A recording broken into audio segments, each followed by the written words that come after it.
Noong dekada 80, sumikat ang Pinoy inventor na si Daniel Dingle dahil sa kanyang naimbentong teknolohiya na kayang magpatakbo ng sasakyan gamit lang ay tubig.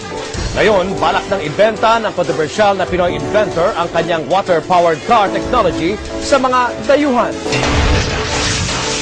Parang yung fuel na gagamitin mo, tubig.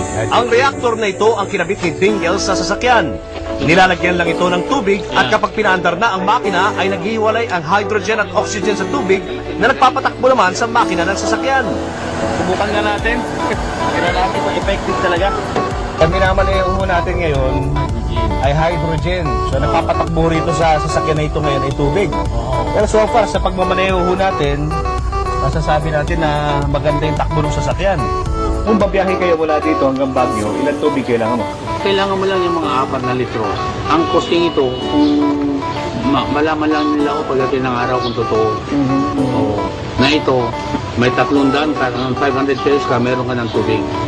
Marami naging interesado sa kanyang imbensyon, kabilang na si dating Pangulong Cory Aquino.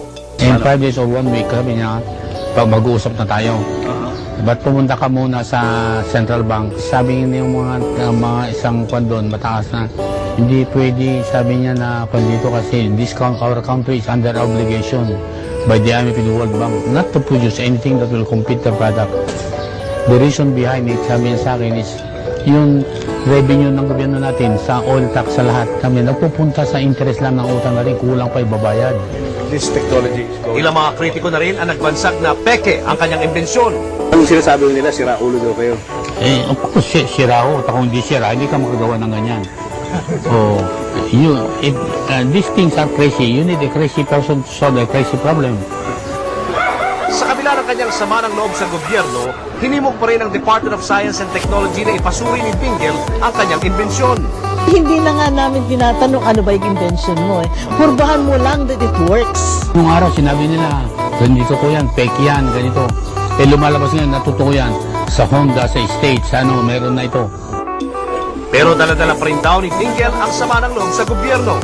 Kaya ngayon, handa na siyang tanggapin ng mga alok ng mga dayuhang interesadong bilhin ang kanyang imbensyon sa malaking halaga, kapalit ng ilang kondisyon.